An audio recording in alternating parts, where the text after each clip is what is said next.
परस सुरू खडपच्या खाचीत तो कोल्ह इयालो कोल्यांढांगावरती केला. बस बस काय झाला का? माझा आवाज आवडला नाही तुका? अरे तसं नाही, दुसऱ्यानं पण गायचं चान्स दे ना तू. तुको गावता काय बोल? नाही मला नाही, तिला गाव दे. ते चिडो गातो.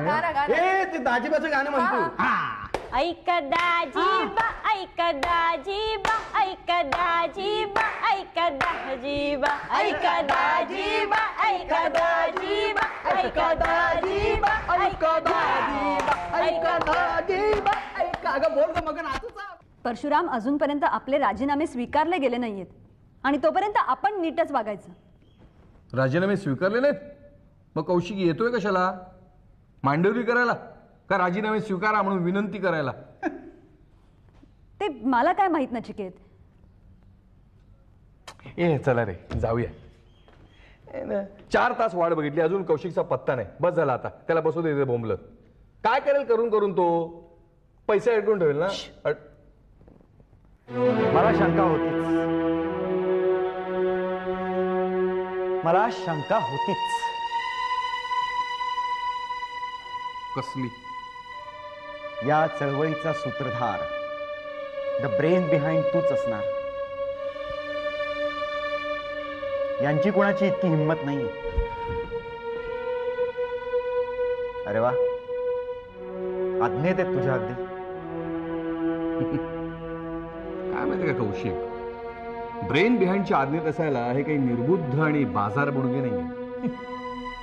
इथला प्रत्येक जण या चळवळीचा ब्रेन बिहाइंड आहे आणि सूत्रधार आहे. तू इथे कशासाठी आले ते सांग लवकर, आम्ही फार वेळ तुझी वाट बघितली. तुम्ही केलेल्या उद्धटपणाबद्दल तुम्हाला समज द्यायला मला पाठवलंय किंवा मी आलोय म्हणा. कसला उद्धटपणा? राजीनामा देण्याचा? हो तोच. काय तुम्ही समजता काय स्वतःला? ए आवाज खाली, आवाज खाली. कोणावर आवाज चढवतस? आमच्यावर? तू काय अजून स्वतः आमचं बॉस समजतस? हे पहा, तुम्ही मुकाट्यानं आपापले राजीनामे मागे घ्या. आकांक्षा सोडून मी निघतोय. उद्या सकाळी सगळ्यांनी राजीनामे मागे घेतल्याचं सगळ्यांच्या सह्याचं पत्र मला हवंय. Good night. हा माझी वाट अडवण्याचा प्रकार आहे असं मी समजू? आम्ही सगळ्यांनी तुम्हाला घेराव घातलाय असंच समजा.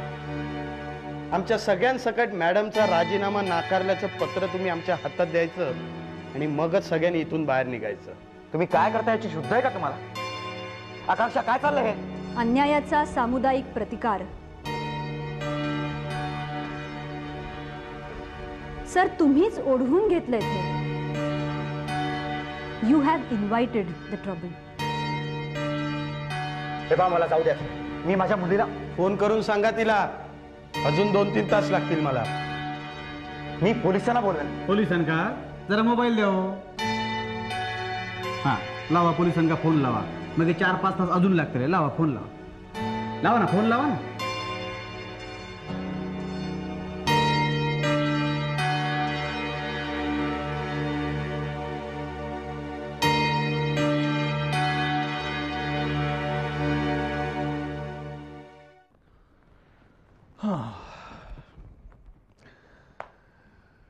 प्रीती,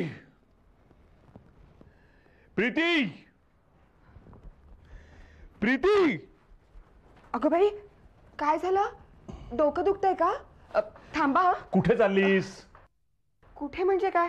काहीतरी पेन किलर किंवा बाम काहीतरी घेऊन येते ना. नॉनसेन्स. तुला काय वाटतं माझं डोकं दुखतंय?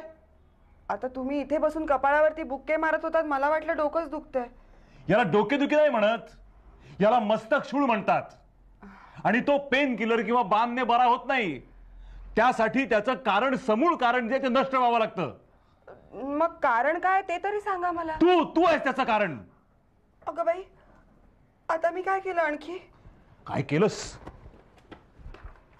हे काय? काय म्हणजे काय? हिशोब आहे. तुम्ही सांगितलं होत ना की जे 30,000 दिले त्यातला पैचा हिशोब लिहून ठेव म्हणून. खर्च लिहिलाय सगळा. याला हिशोब म्हणतात? याला हिशोब म्हणतात? हा काय खर्च आहे का? उधळपट्टी म्हणतात त्याला, उधळपट्टी. अहो, मी स्वतःसाठी एक हातरुमाल सुद्धा नाही हो घेतलेला.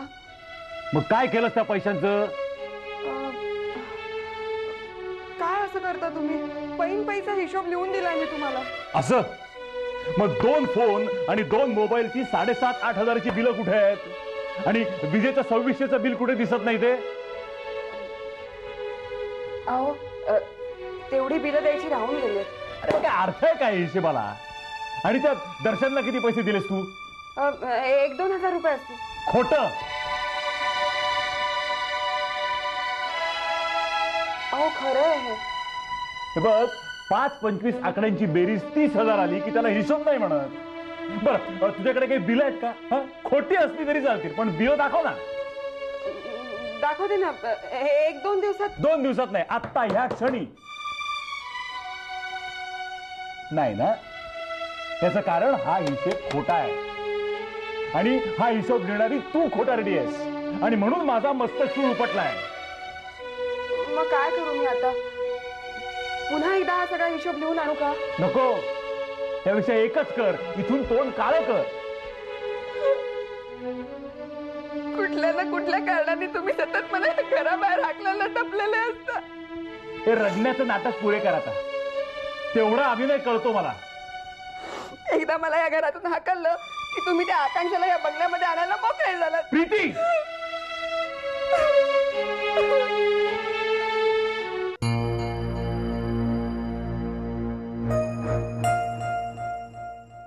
बाबा, तुम्ही जेवतानाही काही बोलला नाहीत. थोडे अपसेट होतात म्हणून मी सुद्धा काही विचारलं नाही. पण एक विचारू चालेल?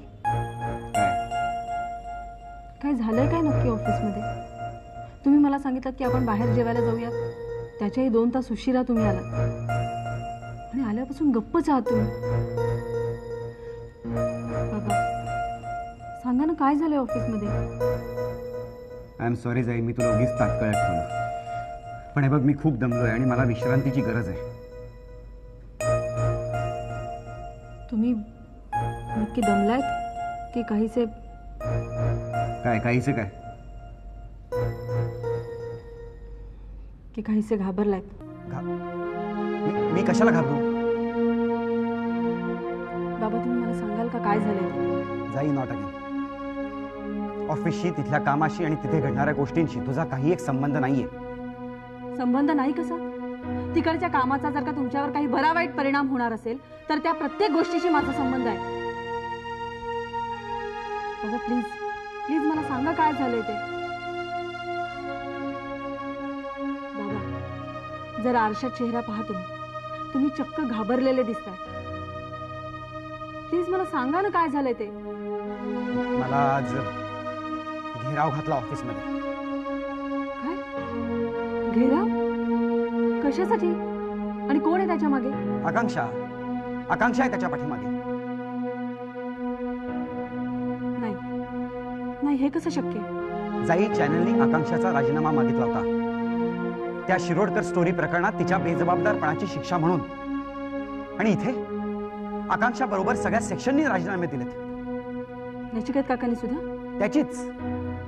त्याचीच अक्कल असणार आहे. सगळ्यांनी राजीनामे देण्याची मला पक्क ठाऊक आहे. म्हणून तुम्ही दिल्लीहून अचानक आला? हो, मला पाठवले ते प्रॉब्लेम मिटवण्यासाठी. पण प्रॉब्लेम मिटवण्याच्या ऐवजी सगळ्यांनी राजीनामे देऊन मलाच घेराव घातला. माझा अपमान केला त्यांनी. मी पोलिसांना बोलवलं म्हणून माझी सुटका झाली. माय गॉड. आणि आकांक्षा मावशी, तिचं काय झालं? तिला तर पोलीस बघून घेतीलच, तिला आणि त्या नचिकेतलाही. पण जाई, पोलिसांनी जरी काही केलं नाही ना तरी मी त्यांना सोडणार नाहीये. बघशील असतो. बाबा एकतर माझ्याकडून मिळालेल्या माहितीचा, तनू, आकांक्षा मावशी, शिरोडकर यांच्याबद्दलच्या माहितीचा तुम्ही गैरवापर करून घेतलेला आहेच. तरीही तुम्हाला असं वाटत नाहीये का की तुम्ही आकांक्षा मावशीला जाणून बुजून त्रास देताय म्हणून? मुळीच नाही. हे बघ, मी माझ्या कामाची कक्षा आणि माझ्या अधिकारांच्या बाहेर कुठलीही गोष्ट केलेली नाहीये. पण याउलट त्यांनी मला घेराव घालून माझा. बाबा तुम्ही जे काय केलंय त्यामुळे आकांक्षा मावशीला खूप त्रास होईल, तिला खूप मनस्ताप होईल हे तुम्हाला माहित नव्हतं का? हे बघ, कामात मी असल्या गोष्टींचा विचार करत नाही. ठीक आहे, मग त्यांनी तुम्हाला दिलेलं उत्तरच बरोबर आहे. कसलं उत्तर? त्या सगळ्यांनी राजीनामे देऊन तुम्हाला घेराव घातला हेच बरोबर आहे. मूर्ख आहेस तू. मला अक्कल शिकवतेस. माझ्यापेक्षा जास्त कळायला लागलं की काय तुला? माझं वागणं चूक का बरोबर हे ठरवण्यापर्यंत मजल गेली तुझी. बाबा, तुम्ही कायद्याच्या आणि अधिकाराच्या कक्षेत वागला असाल, पण तुम्ही माणुसकी सोडून वागलेला आहात बाबा. Shut up.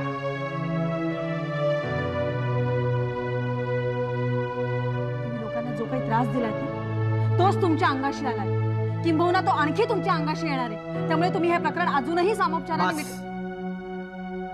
बस. खूप ऐकलं तुझं. मी काय करायचं हे मी ठरवतो.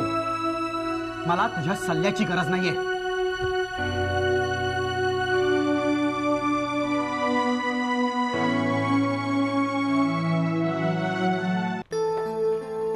हॅलो. हा बोल ग. हा वर्षाची आई बोलते. मीनन ना तू? हा बोल. वर्षा ना? अगं ती झोपली आहे. हो जरा लवकरच झोपली आज. हा कुठल्याशा पदयात्रेला गेली होती ना? हा खूप थकली होती. आली जेवली आणि तशीच झोपली. काही निरोप होता का? बरं बरं बरं. उद्या सकाळी फोन करायला सांगते मी. ठीक आहे ठेवू. बाय.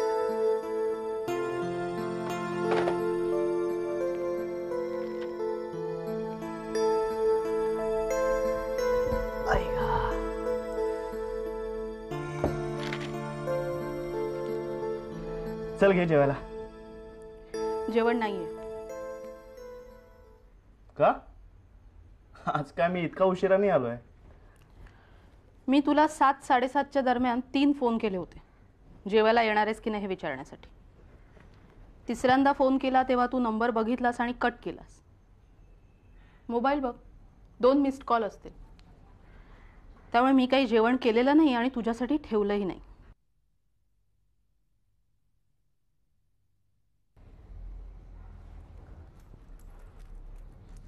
ठीक आहे मी आलो. कुठे निघालास? बाहेर जेवायला. ठीक आहे मी करते. नाही नाही कशाला उगाच तुला त्रास. म्हणजे काय ते चेहरा बघ आरशात जरा, कळेल तुलाच किती त्रासलाय तो.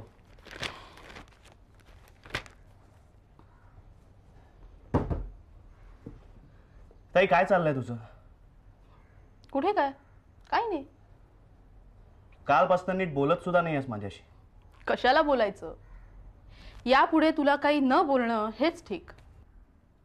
तुला काही प्रश्न विचारले तर ते तुला आवडत नाही, त्याची तू धड उत्तरं देत नाहीस. परवा तुझ्या बॅगमध्ये एक एन्व्हलप होतं, त्यात काय आहे एवढंच बघत होते तर माझ्या हातातून ते एन्व्हलप काढून घेतलंस आणि फाडून टाकलंस. त्यामुळे मी ठरवलं याच्यापुढे तुला काही विचारायचं नाही. तू जे करतोयस ते तुला करू द्यायचं. तुझ्या कुठल्याही फंदात पडायचं नाही. त्याच्यापेक्षा घरातनं बाहेरच हाकल ना मला. बंटी, असली नाटकं माझ्यासमोर करू नकोस. मला वाचू दे प्लीज. त्या एन्व्हलप मध्ये काय होतं ते मी का फाडलं हेच हवंय ना तुला? बंटी, अशा पद्धतीने माझ्याशी बोलत जाऊ नको. ते तिकडे फोन आल्यावर लगेच निघून जातोस ना, त्यांच्याशी असं बोलायचं, असं वागायचं, माझ्याशी नाही.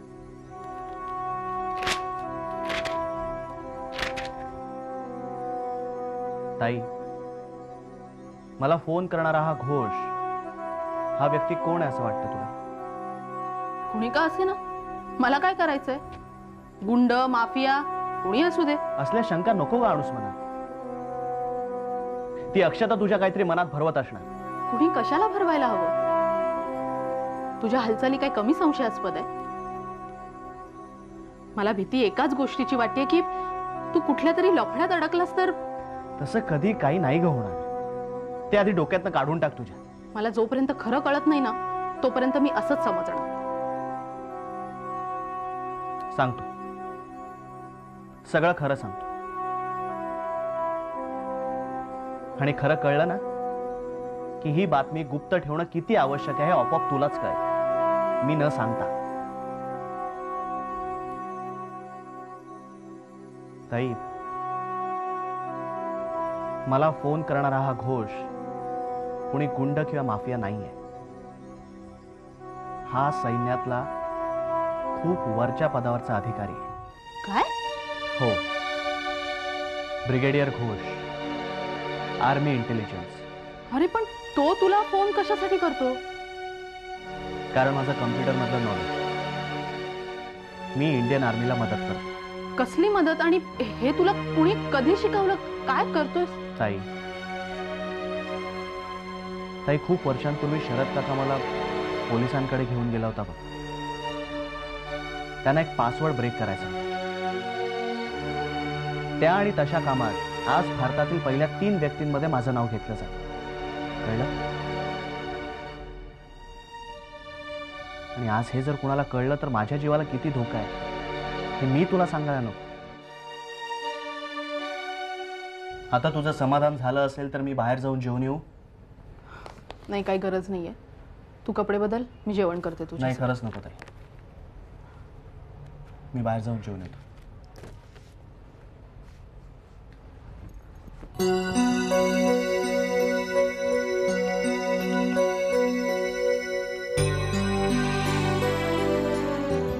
काय म्हणाली होतीस तू काल? अन्यायाचा सामूहिक प्रतिकार. कुणावरचा अन्याय आणि कुणाचा प्रतिकार? माझ्यावरचा. माझ्यावर अन्याय झालाय असं प्रामाणिकपणे पटल्यामुळेच माझे सहकारी त्यांच्या मताने, त्यांच्या मर्जीने त्याचा प्रतिकार करतात. समजलं? त्यांना काय करायचं असेल ना ते करू देत. मग मीही मला जे काय हवंय ना ते करीन, करून दाखवेन. अहो मग कालच करायचं होतं ना, काल का नाही केलं? काल शेवटी पोलिसांना फोन करून बोलवून घेऊन त्यांच्या संरक्षणातून भ्याडासारखे निसटलात ना तुम्ही. तुम्हाला काय वाटलं दरवेळी तुम्ही आवाज चढवून बोललात, आरडाओरडा केलात, दमदाटी केली की लोक तुम्हाला घाबरतील, गप्पा बसतील? आवाज मलाही चढवता येतो. पण म्हणून तुझं म्हणणं खरं ठरत नाही, तुझं वागणंही बरोबर ठरत नाही आणि तुझी बाजूही सत्याची ठरत नाही. एक कौशिक, मी जे बोलते ते नीट ऐकायचं. तू मला अरेतुरे करतेस. हो हो, मी तुला अरेतुरे करते कारण तुझ्याबद्दलचा सगळा आदर तू गमावून बसलायस. मला मेमो दिल्यापासून दिल्ली आणि मुंबई ऑफिस मध्ये झालेला सगळा पत्रव्यवहार पुन्हा एकदा डोळे उघडून नीट वाच, बघ जरा तो. तुझ्या लक्षात येईल तुझी लढाई केव्हाच हरलायस आणि म्हणून हा सगळा आरडाओरडा चाललाय तुझा. You just yelling out of fear. माझ्या प्रतिस्पर्ध्याला पूर्णपणे नामोहरम केल्याशिवाय मी कधीच लढाई जिंकली असं समजत नाही. आणि माझ्यासाठी लढाईत हरणं किंवा जिंकणं हे फारसं महत्वाचं नसतं. चाललेल्या लढाईत शेवटी जो कोण शिल्लक राहील तो कुठे आणि काय म्हणून शिल्लक राहतो यावर यश अपयश अवलंबून असतं असं मी मानतो. काय वाटलं तुला काय वाटलं? या 4 मुंडक्यांच्या जोरावर आरडाओरडा करून तुम्हाला घाबरवशील? यांनी मला घेराव घेतल्यामुळे मी तुला शरण येईन? यांच्या राजीनाम्यामुळे मी दबून जाईन? चुकीची समजूत आहे तुझी. तुम्ही सगळे मिळूनही माझं काहीही वाकड करू शकत नाही. हो, लय झालं तुमचं, लय झालं. ही असली बडबड फार वेळ ऐकून घ्यायची सवय नाही आपल्याला. आणि ही असली बडबड ऐकली ना का आपलं रक्त गरम होतं, डोकं फिरायला लागतं आणि समोरच्याचं थोबाड कुठल्या पण क्षणी फुटतं. आजवरचा रेकॉर्ड आहे आपला, समजलं ना? ये धना हो, मगाचपासून म्यानात तलवार बंद ठेवून लढाई कित्याक वरटता रे? ए तुझी ती तलवार काय ती एकदाची उपस आणल्यावर बघू. म्यानावर नुसतीच मुठा. शटअप. ए चाल. ए जाणार रे बाबा, कशाला उगाच आपली शोभा करून घेतोय? नचिकेतने आतापर्यंत कित्येक CEO पचवले माहितीये ना तुला. आकांक्षा आहे. प्लीज मला काहीही सांगू नकोस, विचारू नकोस, मला दम देऊ नकोस आणि इशाराही देऊ नकोस. माझा राजीनामा स्वीकारायचा असला तर स्वीकार, नाही तर आत्ता या क्षणी माझ्या ऑफिसमधून चालता हो. आउट. माझं ऑफिस? काय म्हणालीस? माझं ऑफिस?